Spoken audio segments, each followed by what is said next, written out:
la claqueta? Va, la Neus.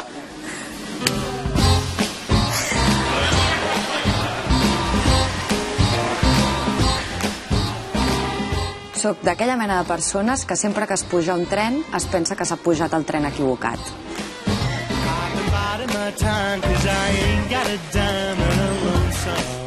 Tu prens una decisió i un cop hi ets et dona la sensació de que podies haver agafat una opció millor. Doncs això et genera una insatisfacció constant de dir, bueno, clar, tenia les altres opcions i potser haguessin sigut millor que aquesta. I aquella frase de és que només hi ha un tren que passa a la vida, que dius, no, mentira, ¿no? Hay muchos trenes.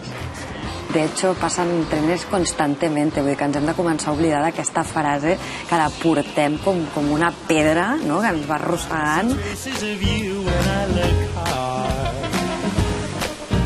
I tothom et diu, i la meta, la meta, la meta.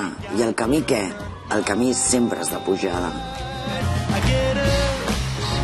Hi ha una obsessió d'arribar a algun lloc i si no arribes ja no és una cosa l'èxit a la feina, sinó també socialment. Si no arribes, la societat et mira com et jutja, però tu mateix també et jutges d'ostres, no ho he aconseguit.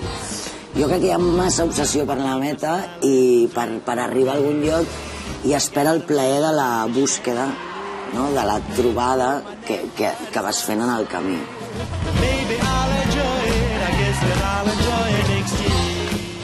És la feina més surrealista que he fet mai. Bueno, el que no deixa de ser d'alguna manera surrealista és que tenim amics que estan molt, molt formats i que estan treballant de cambrers, però per arribar a treballar de cambrers han hagut de mentir sobre el seu currículum, no han pogut afegir realment la titulació que tenien, perquè els deien, es que estás tan preparado para trabajar de algo. I dius, bueno, però què culpa tengo? ¿Sabes? Si yo lo que quiero es trabajar. Com pot ser que siguem la generació tan famosa, ¿no?, que nos llaman los más preparados i realment estem una mica perduts, per dir-ho d'alguna manera, no? Lluitant molt per aconseguir allò que volem.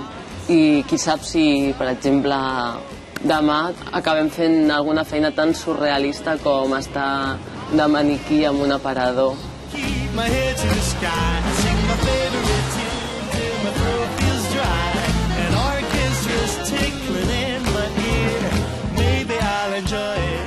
Hem d'aprendre a riure'ns de tot el que ens està passant.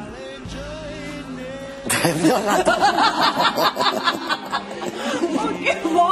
Això m'ha molat molt. Això és après, no, per favor. La nueva sueca. L'any que ve serà millor. O com a mínim això és el que ens diuen a la Villarroel les 4 joves actrius que pugen a escena cada nit, per riure-se'n de la crisi i els mals moments.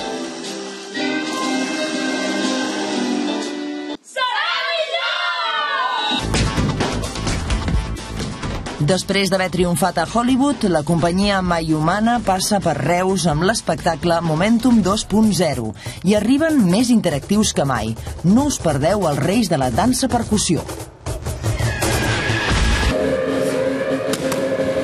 El Mercat de les Flors us ofereix veure la composició radical de dansa, poesia, cant i oratòria que és Bird with the Sky Mirrors, del 17 al 19 de novembre.